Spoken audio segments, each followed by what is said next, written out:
Hello, everybody. Welcome. We've got a few people on. We got about 10 people on, which is great. And let me say hello to everybody. Hello, Matt. Always good to see you on, buddy. Let me know if you can hear me okay. And I'm going to play a couple of guitar chords too. So hopefully you can hear both the guitar. I got my orange one today, and the voice. Let me know. I'm going to say hi to Geert. Hello, and Frank. Good morning to you. Got a few people on.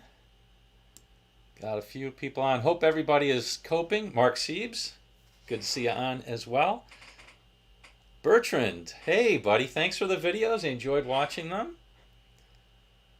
Martin Taylor improv. Well, my goodness. Mark Siebes is listening to Martin Taylor improv. And here I'm going to tell you how to improv using triads. My God, it's like night and day. Martin Taylor is one of the best there is ever. He's really good. Plus, he's got the best name for a guitar player. Love his name. Amazing player. Amazing player. All right. Let's see what else we have here. All right. Mr. Thomas V. Good to see you. Tom Spencer. Hello. P. Hello. Frank Anthony Pascarella. Hello. I'm doing well. Hope you are as well. Yeah, it's finally, the weather is breaking here again for this week. It was cold, and so I'm going to see if I can get out and fish a little bit after this. I have to talk to somebody, and then I'm going to go fishing after this. So we'll see. Something going on with the sound on my end, so I can't hear anything. Okay. It looks like other people are hearing it, and it looks like the sync is okay. I did check it beforehand, so let me know if it is out. Okay, so today we were going to do some improvising using triads, using CAGED Triads. P, no, it's not a new guitar. I've had it for I've had it for a year. But hey, get this! I actually won a guitar in a contest. So you'll be seeing that one.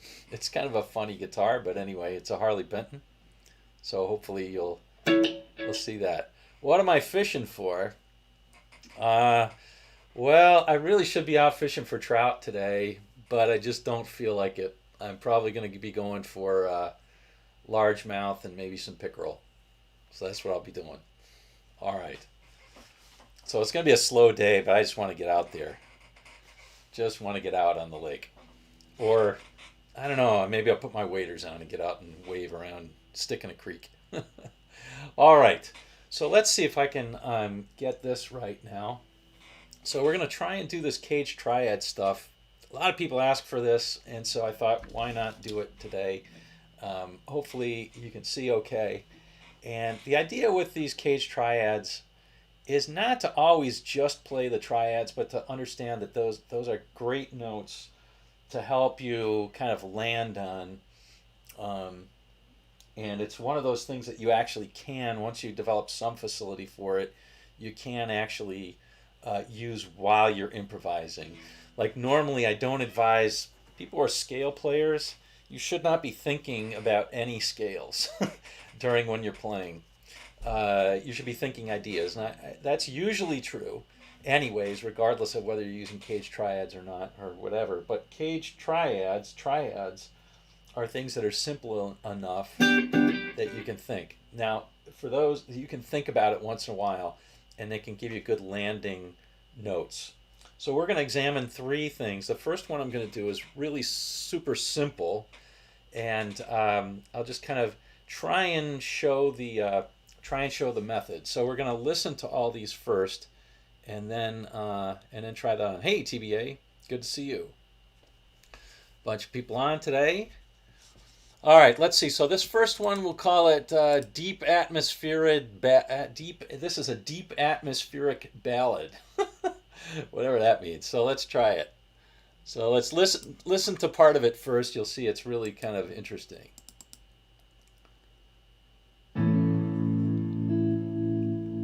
And hopefully the sound is okay on this one too. So I'm going to play the chords while we're doing this. It's really pretty simple. It repeats a lot.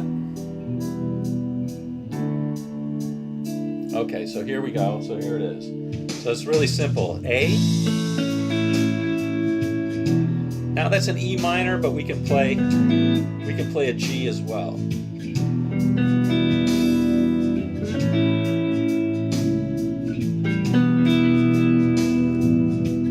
And now it goes to a D. All right, so it's just doing that for a while.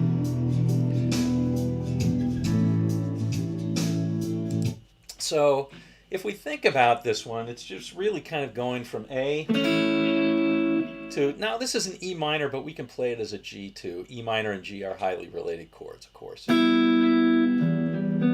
you want to play E minor, there's your triad for E minor. Okay, so before I get on to the whole caged thing, hopefully you guys understand that caged is related to, I'm going to start.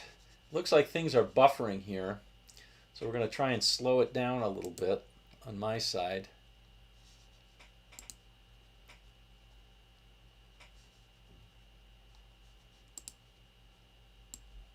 Let's see if I can fix this.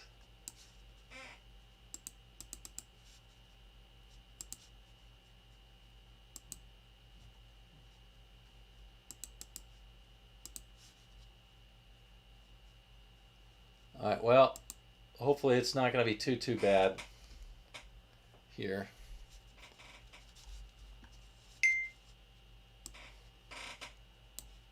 I think somebody else is using the stream, the interweb here, and it's not doing anything.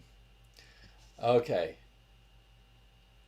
So, well, hopefully it'll just continue and we can. I got an error message from YouTube, but it looks like it's doing okay.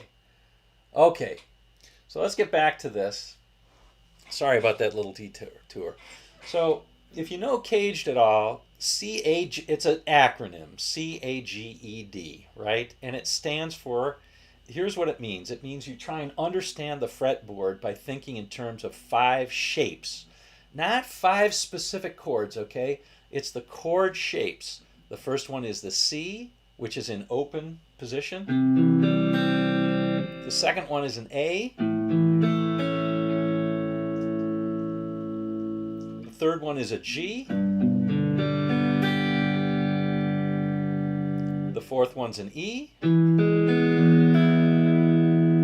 And the fifth one is a D. Okay, so we're going to simplify this tremendously and just think of the shapes as going on strings 4, 3, and 2.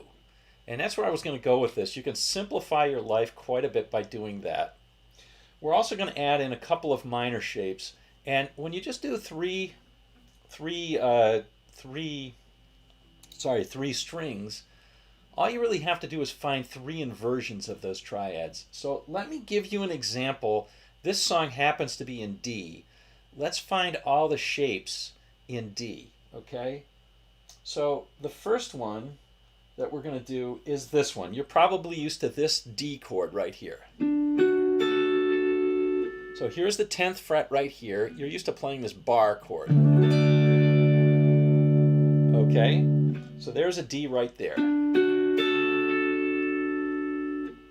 The next one is, that might be called the E shape, because it resembles the open E that you play down here.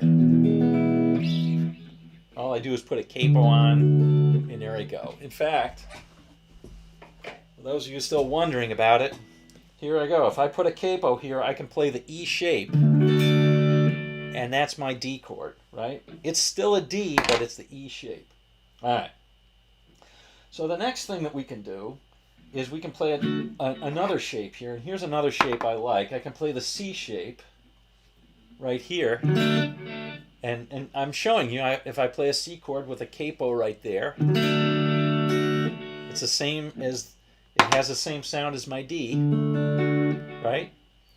Okay, so if I just play the 4, 3, and 2 strings, I have this. So that's another inversion of the D chord. And then the third one I have is the A shape, which, again, if I played an A, it would be here. But I'm going to play a D, so this is the root of that A chord on the 3rd string, 2nd fret. So I just have to find a D there. There it is right there on the 7th.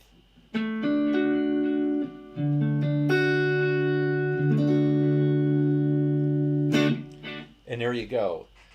So just if you learn those 3, some of the others are just variants of that. For example, the caged, if you're just playing on those 3 strings, the caged for a G is this, and the caged for an A is this. They're both the same notes, but you're playing them with a different finger in a different position. That's not a big deal. You don't have to worry about that. But you should be seeing all of those chords. Okay, so when we play a D, we can play it here, we can play it here, we can play it here. If we keep going, we can play it here, and then here. Then we run out of frets. Okay, so that's the D. If we're going to play an A, let's play the exercise of finding all the A's. So here's one right here. Remember, I'm only playing on the 4, 3, and 2 strings. Here's an A right here. Here's an A right here. Here's an A right here. If you don't know your triads, do yourself a favor and learn the triad. Well, first of all, if you're having trouble with this because you don't know the notes on the guitar, I hate to say get off the live stream right now, but get off the live stream and start learning your notes. Do it every day, actually. Do it every day a little bit and just learn the notes on the guitar. It's going to pay benefits. The second one is to learn your triads. I think if you do those 2 things, it's going to open up the guitar and make you think about it in a different way entirely. All right. So now I'm going to get back to the improv. So most of us, so if you remember, when I played that song, it was people. So when I played that song before, it was going from A to G. All right. And A to G. I was playing E minor, but let's just call it a G because that's simple. And then finally ends up on a D. So again, if you're starting to see these triads, you can try to play them in the same position. So for example, here's an A right here. I could play A to G to D by playing this. Or I could play A to G to D by playing this.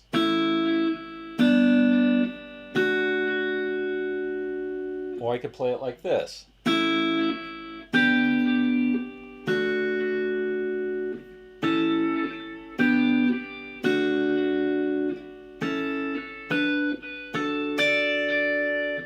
You start to see these triads all over the place, and they become easy to plug into.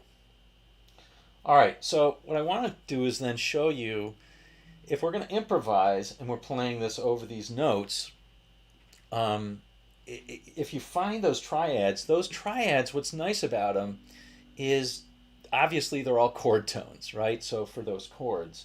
So when you're playing a scale, you can always kind of think about where am I going to end on all of these things. So it's really, yeah, and I see some discussion here about not knowing the notes.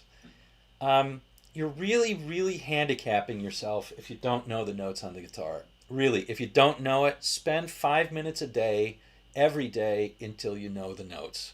And you might still have to think about them, but please do that for yourself. It's just going to unlock the guitar like you won't believe, okay? Do that 5 minutes a day until you do it. Don't rely only upon shapes. Guitar players rely too much on shapes, and it's a huge deficit for so many of us. So I know it might be hard for some people to do it, but just do it a little bit every day. Every day. All right. Hey, Ron. Good to see you. All right. Okay. Then let's see. Okay, so let's see if we can do this. So what I'm going to do is I'm going to improvise to this. Now, if we're going to play this and we're going to pick a key, this is the key of D. So if we're playing A to G to D, That's the key of D. D would be the 1 chord, G is the 4 chord, and A is the 5 chord. Okay, so let's just try and do that. I think a lot of people would say, hey, just play the D major pentatonic, or you could play the B minor pentatonic if you know what you're doing there, and just let it wail. And what I'm going to try and show you is that if you watch some of the triads that are going by, you can make it sound more a little bit musical. Okay, so I'm going to try and just in the beginning, I'm just going to try and noodle around with the scale, and then I'll try and add some. I think I'm just going to try and use the triads. I think that's best. So we'll do a D major, but think about the triads. So here we go.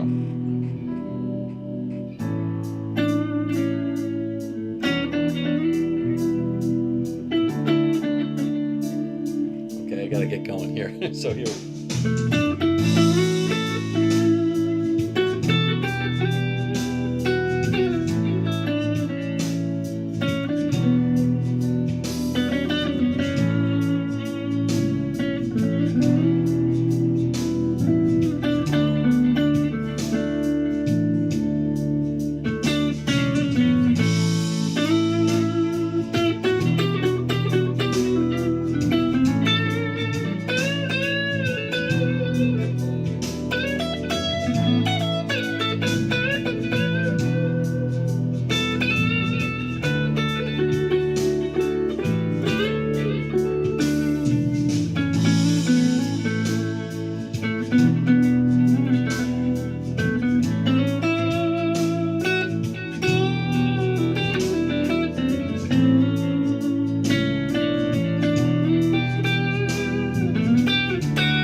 All right. So that was kind of getting a little bit boring there, but I think you can see it's very different than just kind of wailing around on the scale, which I could easily do, you know? We could easily play.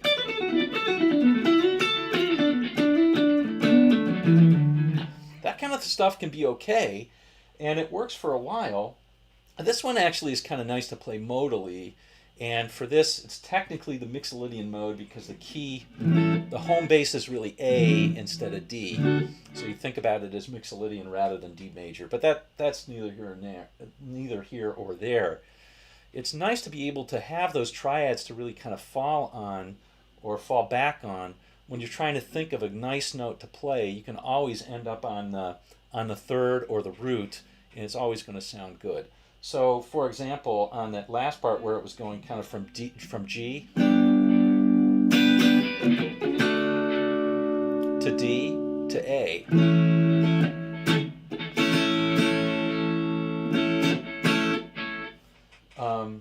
for that, for G, you know, you can play to D,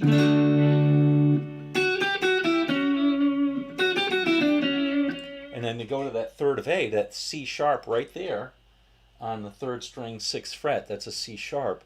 That's going to be a great note. That third of the triad is going to be really strong. So it's a nice one to end up on. So a line like this over the to be able to play. It's a nice note to end on, isn't it?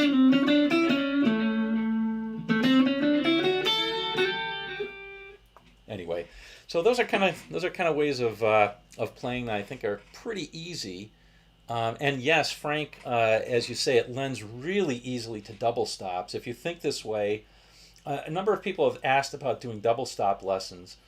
Knowing the triads and the various places on the neck are helpful. And you know, I need to be better on this, but it's also helpful to know the notes of the triad academically, as well as just where they fall and the shapes of them. So to know that the third of an A major chord is a C sharp, not a C, is helpful. Anyway, so that way when you get onto an A, you play a C sharp anywhere you find it. Right here, it's going to be great. You don't have to rely on what's the shape that's there. Anyway, I'm working on that. Something I need to work on. All right.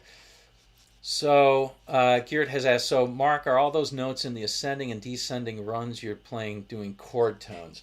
Most are. So some of the things I'm playing on, and I'll tell you, the way that I would play something like this, I might follow it this way. I might say, okay, here's a song that's in D major, or like I said, A Mixolydian. But I'm going to occasionally emphasize chord tones on that, and I'm going to think about where those chord tones are by understanding that. So, by understanding the triads, by knowing where those are. So every once in a while, I'll play that way, knowing if I'm landing on an A, I just have to basically play notes on a triad. Oops, that'll work.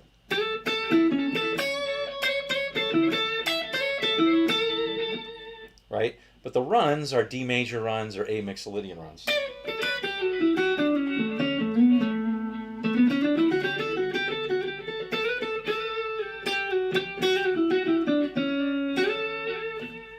You know? All right. So let's see. How did I solo when in A? Says Mr. Thomas V. When in A? Oh, when in A. I'm not sure what you're asking, Mr. Thomas V. You mean over the A chord? Yeah. Yeah, and TBA, that's true. Double stops are often combinations of the 1, 3, and 5, and sometimes you're playing 4s. You're playing the 4s or the 6s of things. So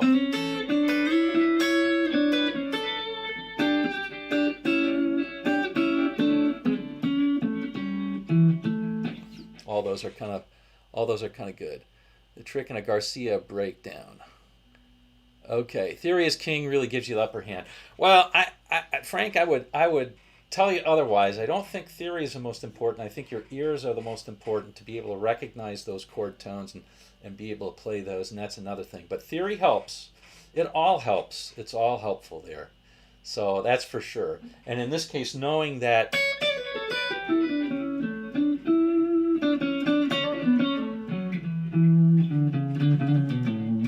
yeah, and also knowing some chord theory about that this is D major or it's A mixolydian works.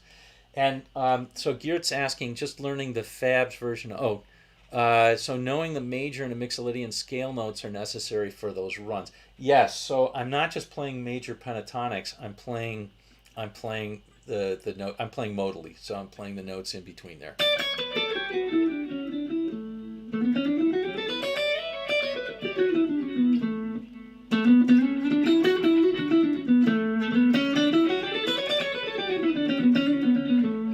So that's what goes on there.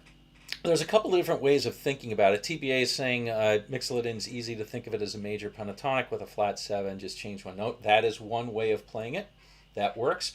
You can think of it's the major scale that is a fourth down from where you are. So if you know the cycle of fourths, that's an easy one. And you can also think about it as adding notes to a pentatonic. Those are 3 great ways to think about it modally. But we're digressing here. all good stuff. It's good to think about things. I think, one of the things that this kind of shows is that it's good to know things differently on the guitar. If you know them in multiple ways, it just makes you stronger and able to play different things, and it's more interesting too. So, but I will tell you this, whenever you play, if you're looking to only play right notes, you can just play triads and they will always be correct notes.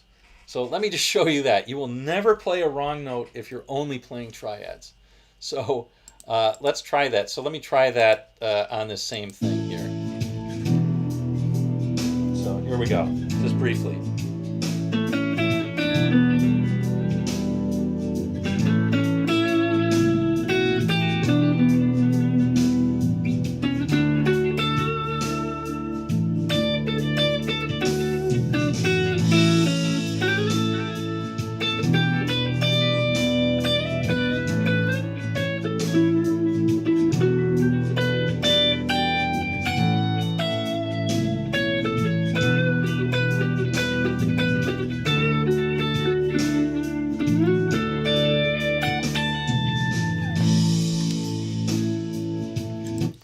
Never going to play a wrong note.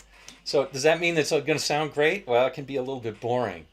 But, when people look for sort of like they want to know scales all over the place, it's much easier to know triads all over the place because they're related to chords, and that's mostly what we play. So anyway, I would advise trying to do that. All right. Let's see. Yeah, can I do some jazz changes like a 2-5-1 also with 7th chords? Elite Chickens asks. Yeah, so we're going to do some other changes now. And I'm going to show you a method where triads are really helpful even in a more complex song. So this was a real easy song, or simple song, I would say. It's in D. And we'll do something a little more tricky. And, I almost lost this pick. This is like a ridiculous $5 pick. I don't know why I paid for it, but anyway, I don't want to lose that. It is Remy asked, is this a Squier Telecaster Affinity? It is. And I love it. This is a great guitar. The neck is beautiful on it. Anyway, and L for me says, are you just going to the various triad shapes and playing notes near each triad shape that you've previously noodled with and that you found some good to your ears?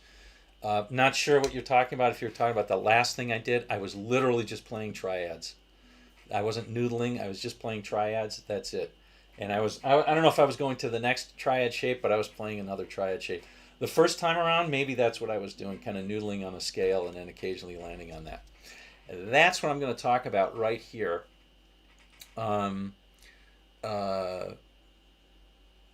Yeah, that's what I want to talk about right here.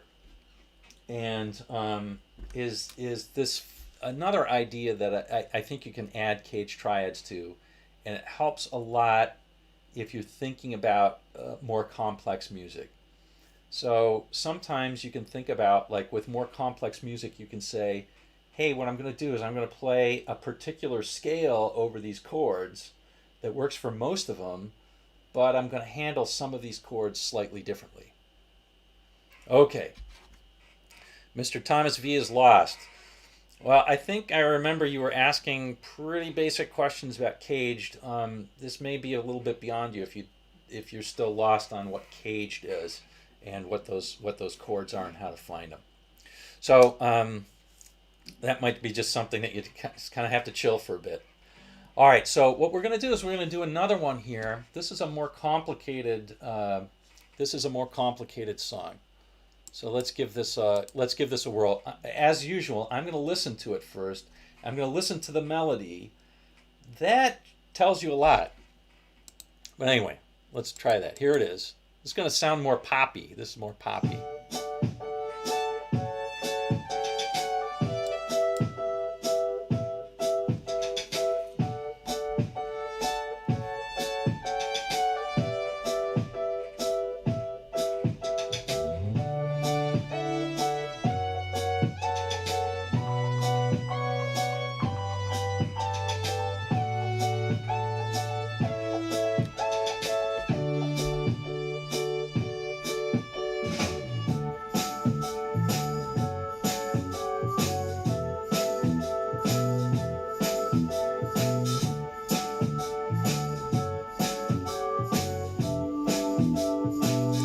Okay, let's go over those chords.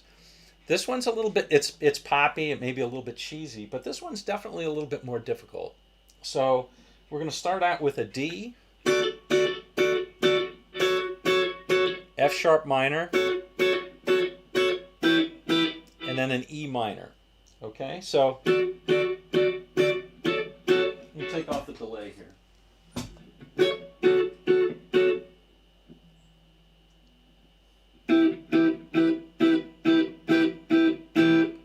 Okay, and then we're playing a D. That's an F sharp. So instead of going to the F sharp minor, you're going to an F sharp major, and then back to a B minor, to a G, and then to a D, A, and D. Okay, so I see a lot of people talking about patterns in the minor pentatonic or in a pentatonic. That's fine. You can learn patterns in the pentatonic. As you know, I'm kind of against becoming totally a pattern player. And so I really would encourage you to learn the notes before you start thinking about patterns. But all right. Okay, see you Ozman, see you Frank. Have fun. So yeah, if you don't know the notes at all yet, learn those first, I would say. Learn those before you just go wail on patterns. Okay, so we're going to think about that. However, getting back to patterns, for those of us who do know a scale shape or a pattern, let's think of something that we could play over this. So we've got a D to an F sharp minor to an E minor. So if we think about that for a second, you know, most chords start out in a key that's similar to where we start. So in this case, we're starting on D. So let's try the D major scale. Let's see if D major works. So what are the harmonized chords in D? They're D. That's the one chord. The two chord is E minor. The three chord is F sharp major. The four chord is G major. Five chord is A. Usually it's an A dominant 7, but we're just going to play it as a triad, so we'll play it as A major. B minor. And then a C sharp diminished. And a D major. So we're back to that. Okay, so if we've got that, so far what we've got is we've got a D major to an F sharp minor to an E minor. Those are all in that key. So we can just keep it in that key and it's good. The second time around, same thing. The third time around, it goes D to F sharp major. Okay, so that's got to be in a different scale. It's got to be a chord that's out of our scale. Why? Frank, if I said F, I should have said F sharp. So it's F sharp minor. F sharp minor.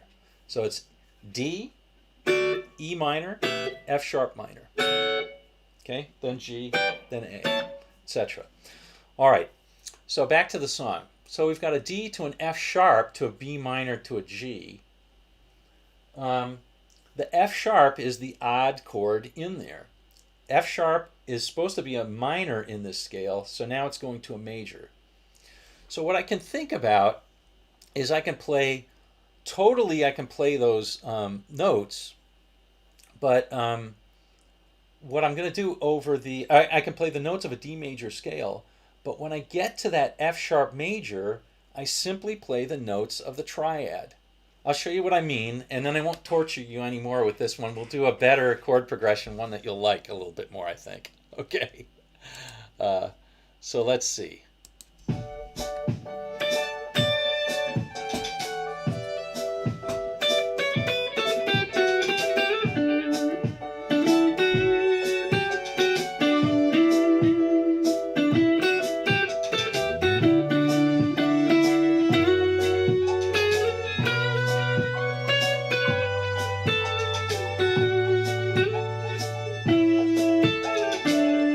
Do it now this one time. Okay.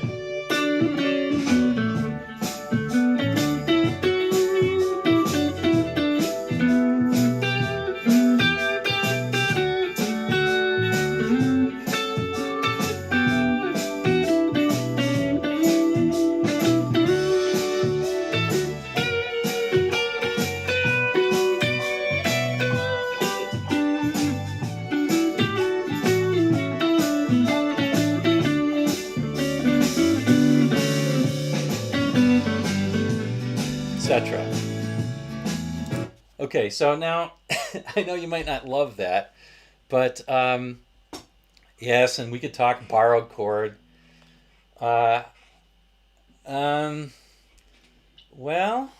is it in the D minor scale? I'm not sure. No, it's not a borrowed chord from D minor, so actually it's not. But we could play that F sharp in there. And the key to that one is anytime you come around to that F sharp, you can simply play that note.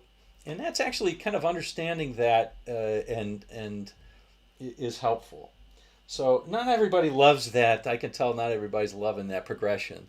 So we're fine. Yeah, so exactly. So Elf, that's... No, TBA, it's not borrowed from D major. D major is an F sharp minor chord in D major. It's the normal. We're playing everything in D major.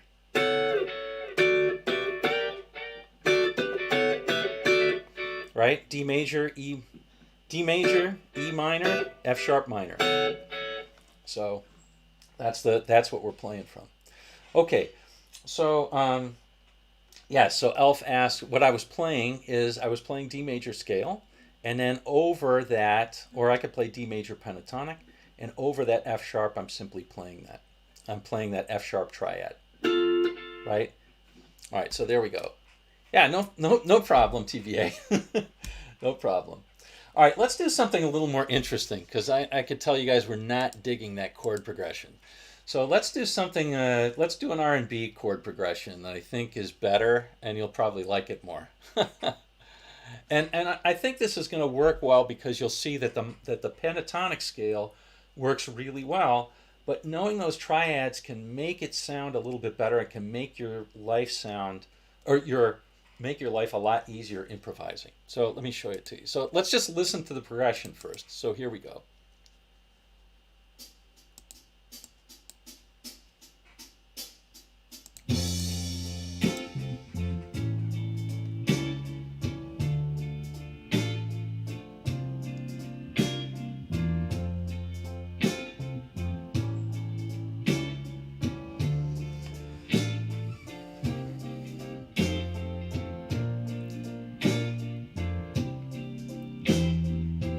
I liked it too, Garrett.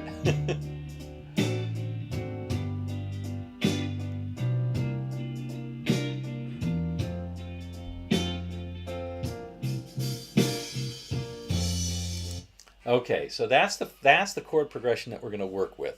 So let me see if I can remember that one. This is kind of hard. So to remember. So now we're going to play this, and this is in the key of F. So basically, it's an R&B song that's in the key of F. So it goes from F, and I'll try and play triads on this one, so that I'll eat my own cooking, as we used to say. So I'll try and play triads. So it's F.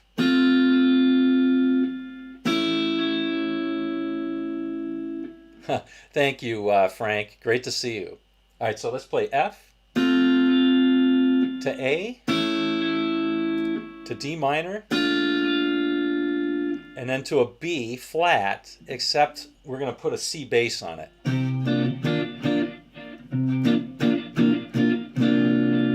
That's a very common thing that's very common in R&B, is to, instead of going to the 5 chord, you go to the 4 chord with a slash with the 5 note in the bass. So this is in the key of F, except that that chord A should usually be a minor chord. All right, so if we're playing F, let's actually do the harmonized major scale. We'd have F. That would be the 1 chord. The 2 chord would be a G minor. 3 chord would be an A minor. 4 chords a B flat. 5 chords a C. 6 chords a D minor. And the 7 chord is a E diminished. And then, of course, the 8 chord, there is no 8 chord, is back to the 1 chords in F. So those are the chords that are harmonized in F major. So that A major chord doesn't fit. So what's cool in that one is we're going to play, let's just see if we can play that triad note or that C sharp, which is really key. All right, so we can do that. Let's go on with the rest of the chord progression. So the second time, and here's where I think Elite Chicken's going to like this. So it goes from from F to A to G to D7, to D minor, just like it did before. And now it's going to go to B flat, but it does a 2-5 before that. So it does a C minor 7 to an F ninth, and then to a B flat. I'm going to play it as a major 7. Okay. After that B flat major 7, we'll go to a C. Okay. And now here's a place which is going to screw up a lot of people. It goes from F to E flat to D. I think I'm getting a little out of tune there. Yeah, flat. So, okay, so what do you do over those chords? So far, I get it. I could play F major.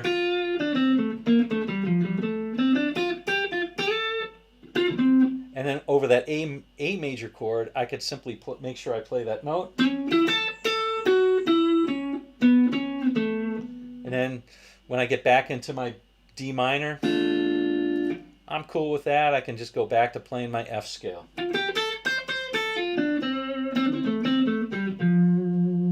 Right? No problem.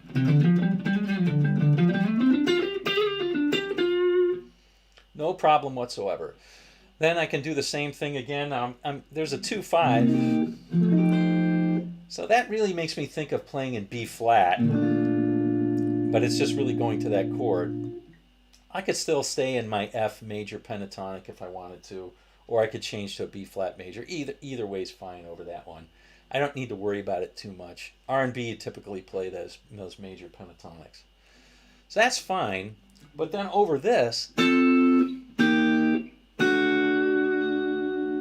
Oh my gosh. So I've got an F, I've got an E flat, and I end up on a D major, not a D minor. So what do I do over that? Well, one easy way to do it is simply to play the notes of those triads. And you'll see it works out really well. So I'm going to try to do this. And we'll see how it works. I'm going to play primarily in F major pentatonic. And the first time through, I'm just going to skip notes when it goes to those things, and I'll see what happens. Okay. One way to simply play over complex changes is to not play much. That's an easy way to do it, and just wait till it comes back around. I'll try and do that maybe the first time through, and then the second time I'll try and play those triads. Let's give it a shot. I don't know. Here we go.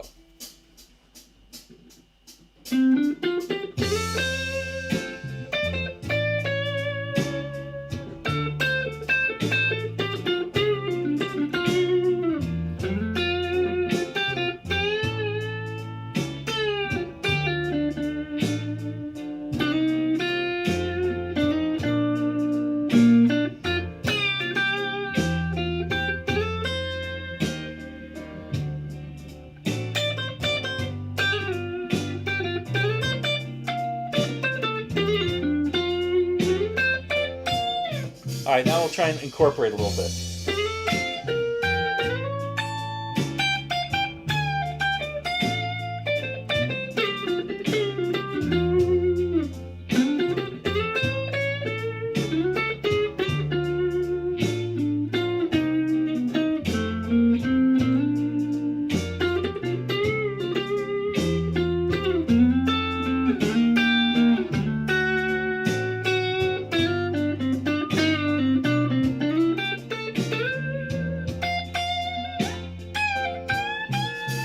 One more time.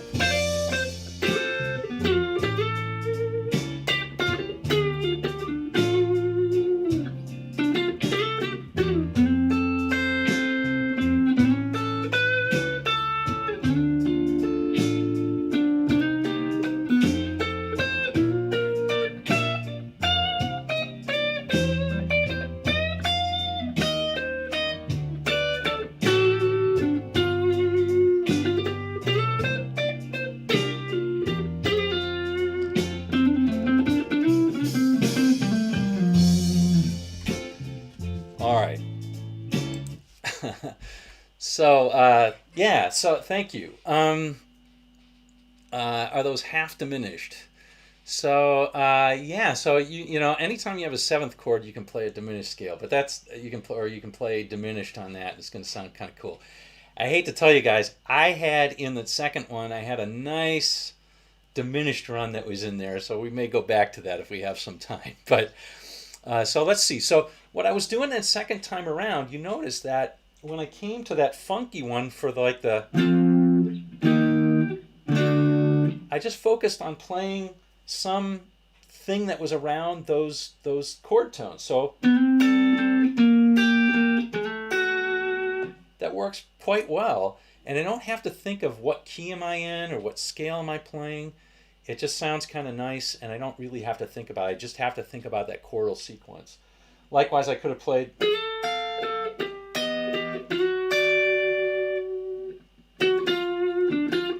And then it goes back to something that's back in F, and that's kind of cool.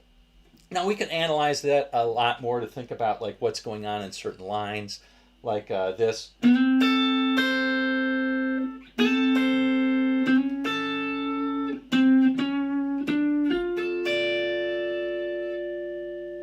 Right? That kind of stuff. So there's a line that's going. And sometimes when you can play something like that, it sounds kind of organic what you're playing and makes it nice. So, you know, that kind of works really well, I think, there. So, yeah, so if you can play pentatonics, it sounds fine, but sometimes adding stuff to it, like if you add those triads, all you really have to do is see those triads. It does mean that, for example, if we're playing, let's say we're playing the beginning sequence, which is F to A to D minor. It does mean you have to know, for example, here's an F right here on the third string 10th fret, that's an F. Because then I can quickly play that F triad, and I don't have to think.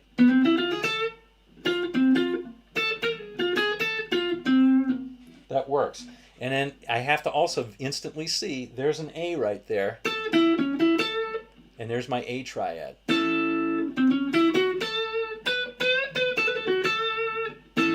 And then D minor, well, here's my D minor triad.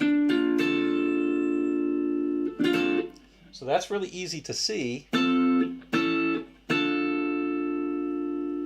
Once you get used to doing that, and you get the notes down, it's helpful. If you know the shapes only, then you got to think about how they all relate to each other, and when they change quickly, then you're in trouble, right? When there's a key change, then you're in trouble. But if you think about those triad shapes, you can put in some real key moment of truths into that, and it can enhance the solo. Even if you're playing, your pentatonics and it sounds great, that's fine. And I showed the first time, you can just ignore those changes and not play anything. That kind of sounds okay, but if you can outline those chords, sometimes it really sounds good.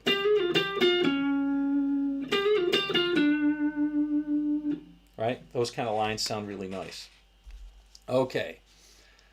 Yeah, take it one step at a time and build. That's yep. That's kind of it. All right, so I think that's all I had. 50 minutes. That was a long time. We talked a long time today. Elite Chickens, I'm glad you liked it. Glad you liked it. We didn't talk too much about that 2-5-1 going to the B flat. That's kind of fun too. Yeah. So Mr. Thomas V, this was not meant to be a super like beginning CAGED thing. This is really sort of like using CAGED Triads. But I have a number of things that are on there, and if you want to check them out, you can. I have a whole sequence on CAGED, taking it one shape at a time. So if you look, there's a playlist. I can, in fact, I think in the description of this video, I think I linked the CAGED playlist where I go through all of them individually. So I talk a lot about it.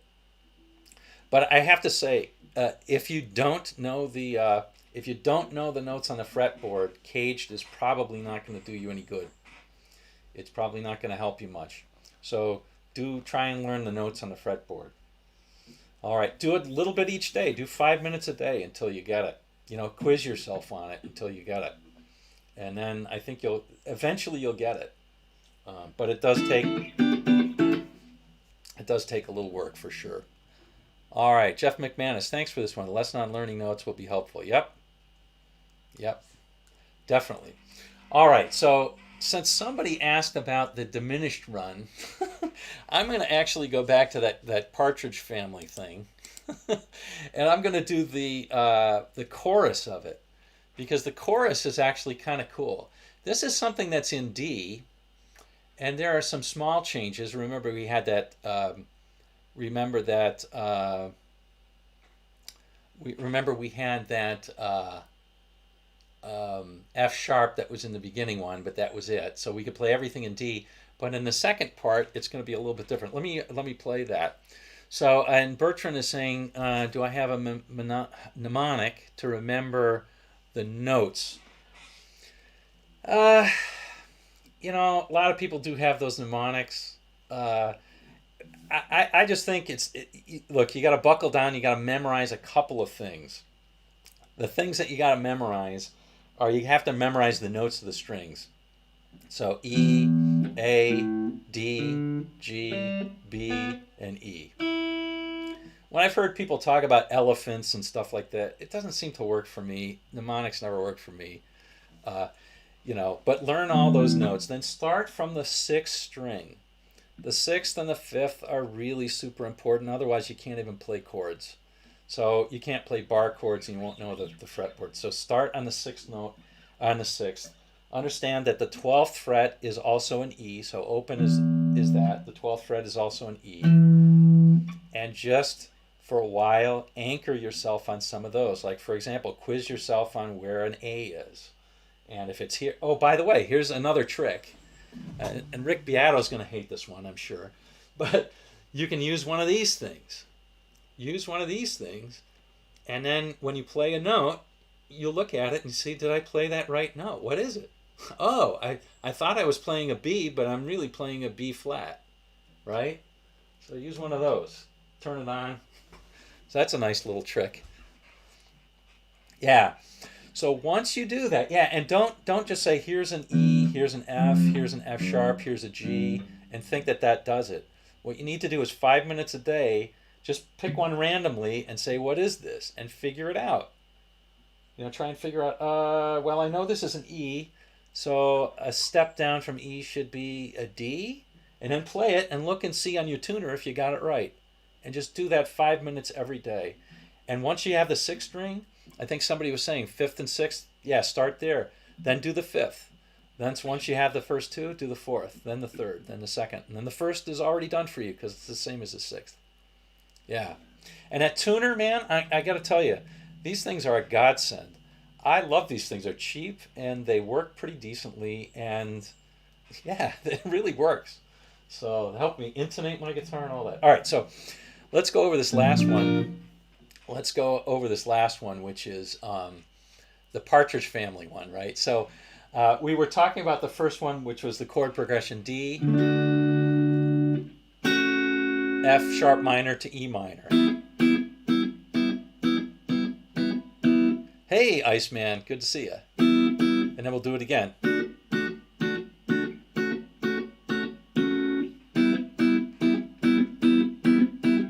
That's the same. And then we'll go D, F sharp major,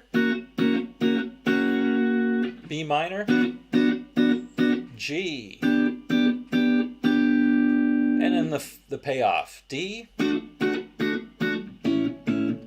A, and D. Okay, and that was pretty simple. We said the only thing that was out there was that F sharp major, and so we're going to play the triad over that.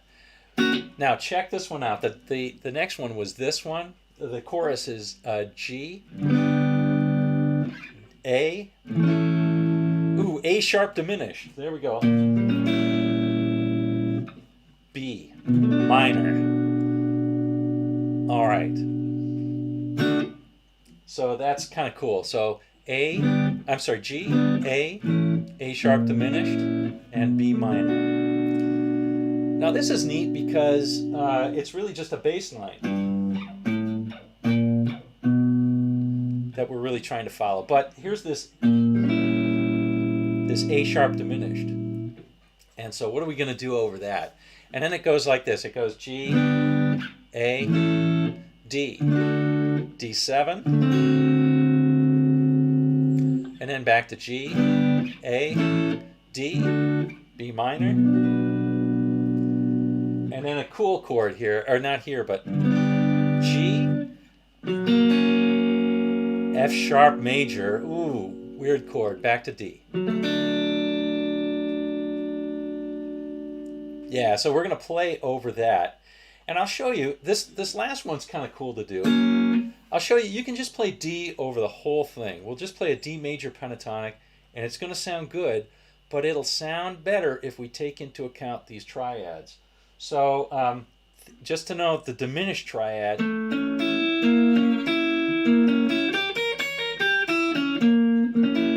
there's a diminished triad in there. Now, I'm not going to try and teach diminished triads here, but just know that that's what I'm doing when I get to that. First time through, I'm just going to do D major scale or D major pentatonic. Okay, so let's go through it. We're back to the.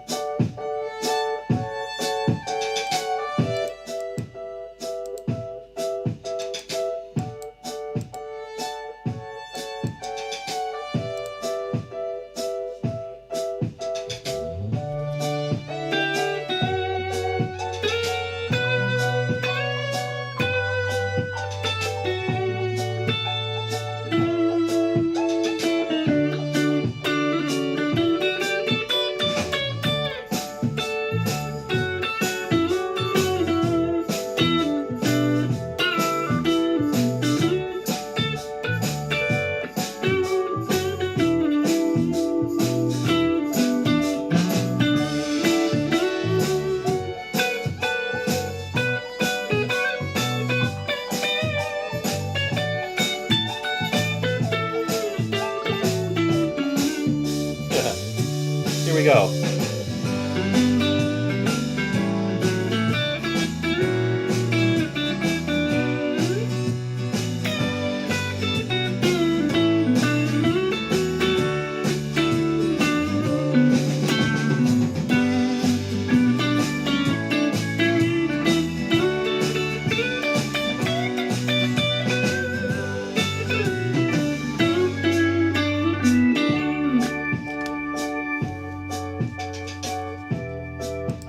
Okay, well, most of those notes worked pretty well, and it was okay, but now let's try and incorporate some of those, the actual notes in between there. So I'm going to use the D major scale, not the D minor, not the D pentatonic. I'm going to try and put in a few of those other notes that are in there to give it a little more flavor. But mostly what I'm going to try and do is I'm going to try and play those triads over the weird chords. So let's see if we can do that. Here we go. Try it from the beginning again. Last time, promise.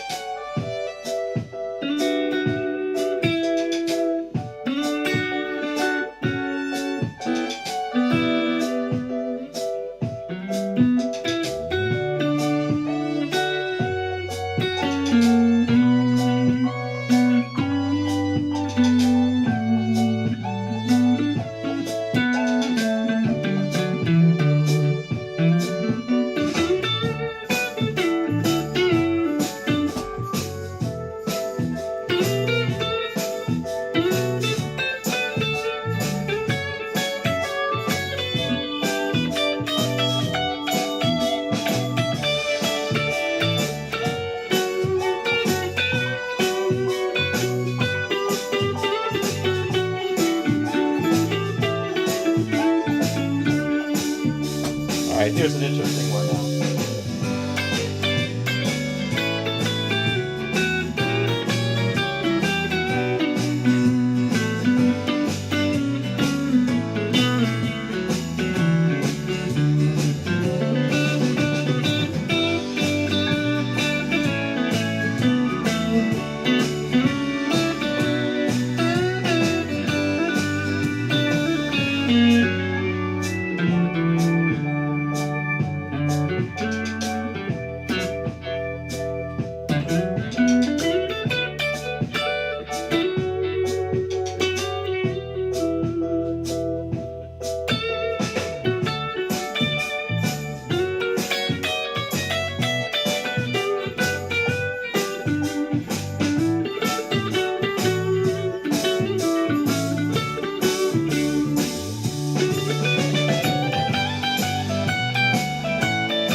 All right, so there we go. I think actually adding in those little diminished runs really make a difference, you know.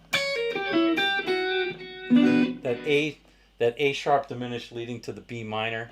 I think that really makes a big difference to kind of add that in instead of just holding on it and just playing the D major pentatonic and not playing that. So anyway, and it's not just that, but it's, you know, playing the chord tones I think can really help you a lot. So there you go. Added a little bit. Yeah, that was kind of fun, right? Time to do the laundry on that one.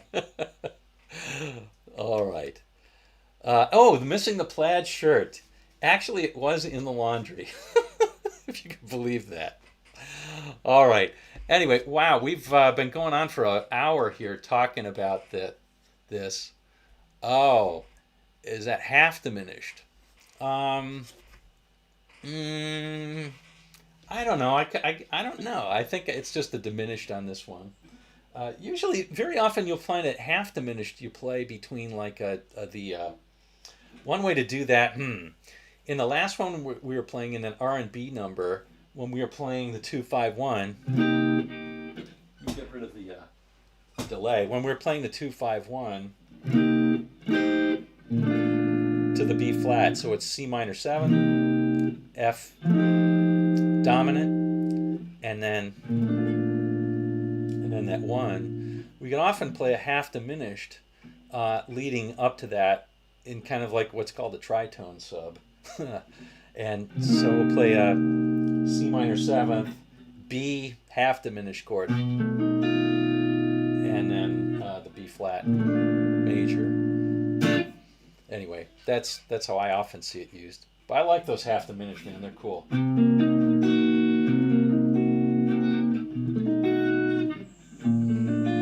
Nice jazzy tones. All right. The A sharp. I think in this case it was just a total diminished, but you could certainly play a half diminished there. It would sound good. It would sound good. All right. So let's see. Dark matter. Thank you. Robin Ford stresses the value of knowing diminished scales. Yes, Robin Ford uses diminished a lot, and it comes up a lot in the blues. Anytime where you're going from a 5 to a 1, a diminished is going to sound good. So this is going to be a little bit weird, but when you go from the 1 chord, let's do a blues here. So I'll show you where you can use the diminished. This is kind of interesting.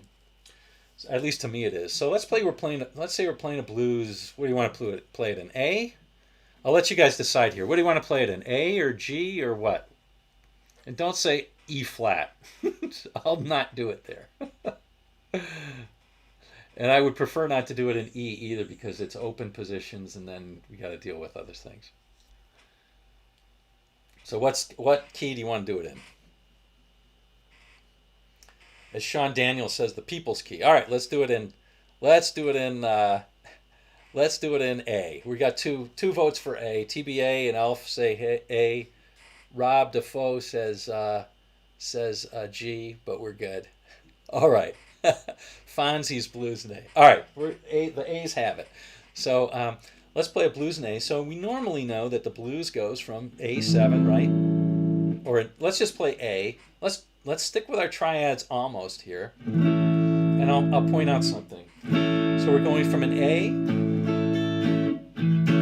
Sometimes we do a quick blues, right? And we'll go to like a D7.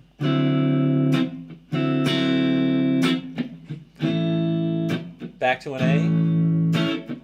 Now, I don't know if you've ever noticed this, but very often in that bar right before you go to the 4 chord, you play a dominant chord preceding it. Oops, I'm sorry.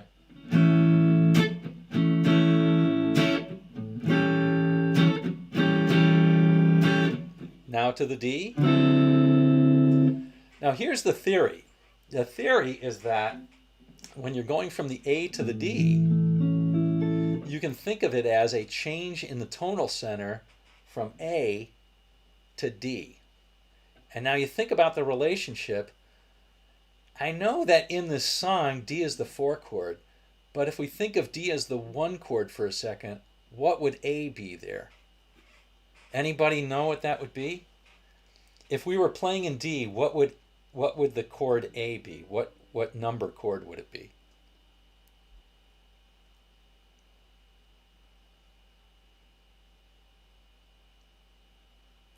Tough question.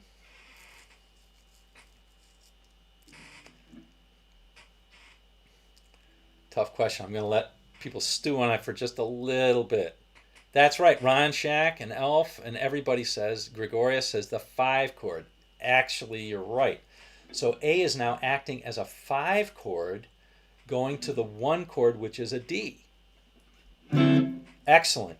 So if you think about it there, and you think, hey, when can I use a diminished scale? Robin Ford told me anytime I'm going from a 5 to a 1, I can use a diminished scale.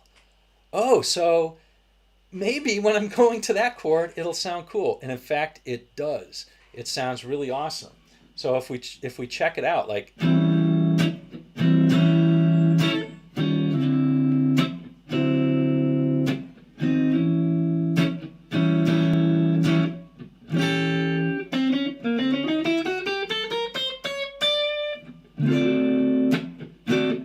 sound cool? I think it does. So you can play your normal sort of blues.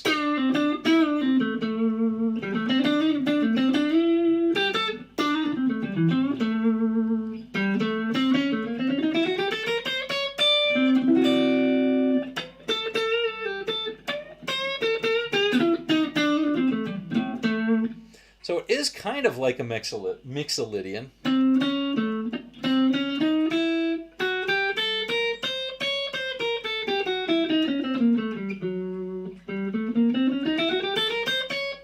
So, but it's a diminished scale, in fact, and so it's just a series of half steps and whole steps that are there, and yeah, that's it. And then you can also do it on the 5 chord, on the D. I'm sorry, on the E in this case, because we're playing a blues in A. We can do it on the 5 chord.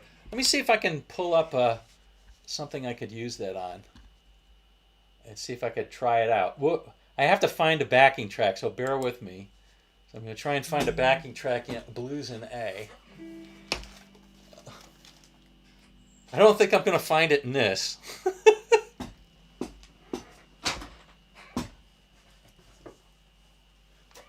There we go. Maybe I'll find it in this.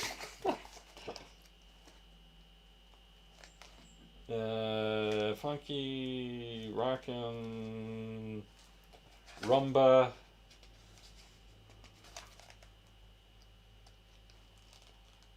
Jazz blues. I don't know if I want to do jazz blues here. Come on. Oh, I think it was like 22.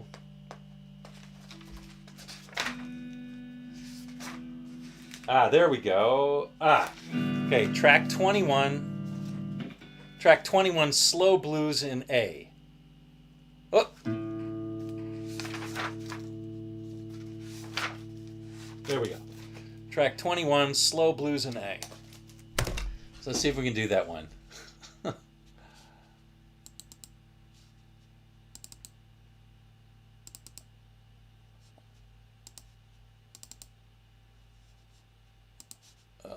Right.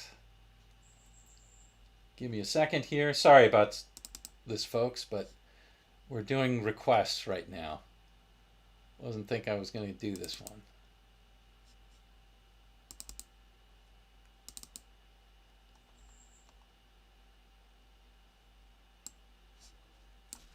Okay, so it's number 21. Let's give it a shot. Here we go.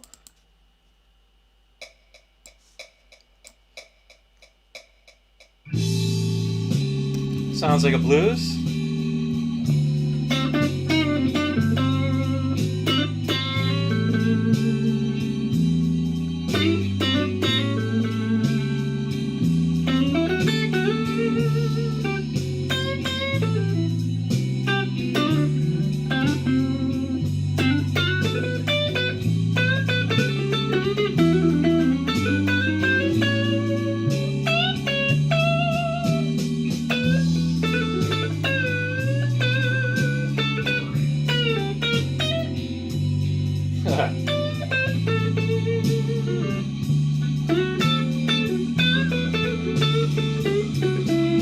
Alright, let's try a diminish now.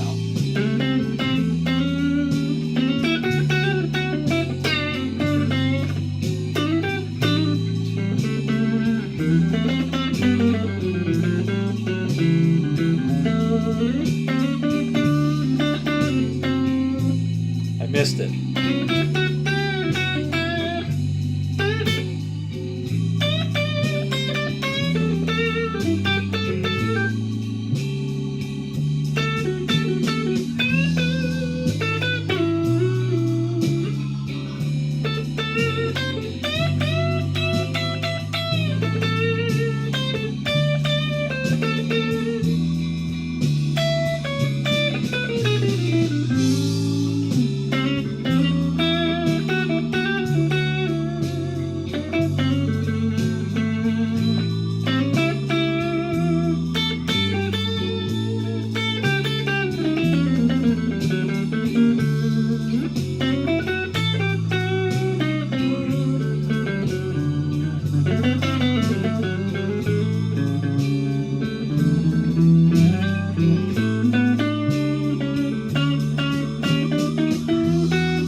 Anyway, you could hear how that diminished run really worked over that 1 to the 4, and that's my more favorite place to put it. You can also try and put it on the 5 chord going back to the 1. So you heard me play that. That works as well, going from the 5 chord, which is the E, to the 1. So something like,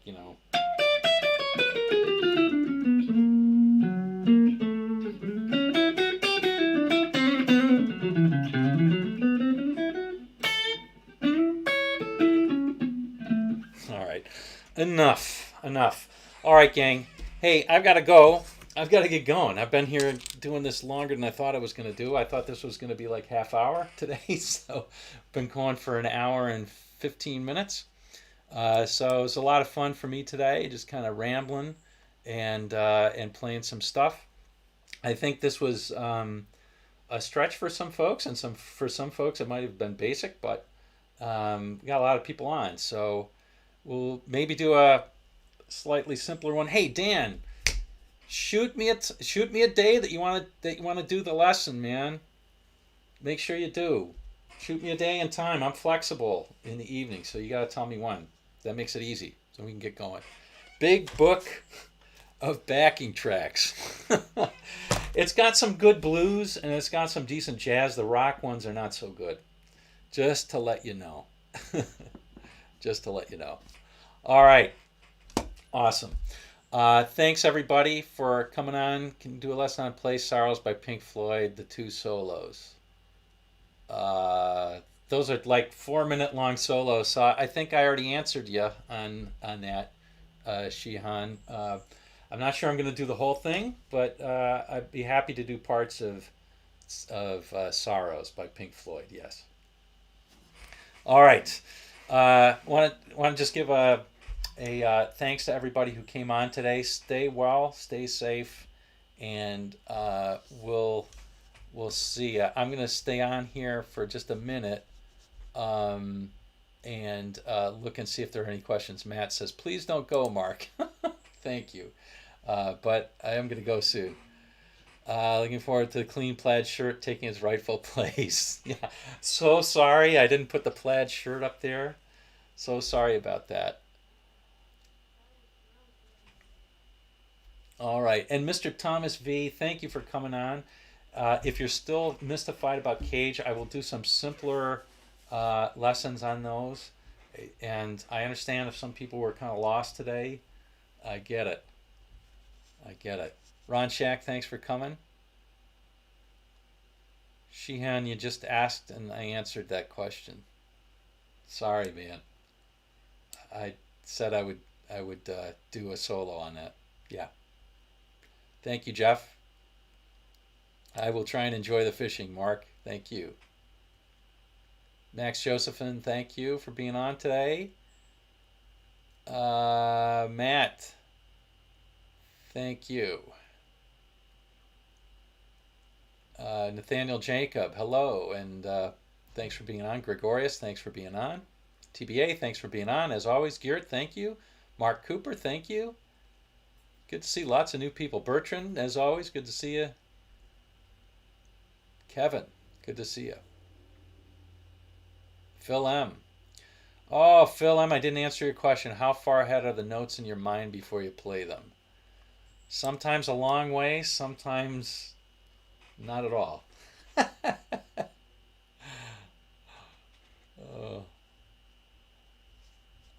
don't know. You know, it's interesting if you're playing Stevie Ray Vaughan versus I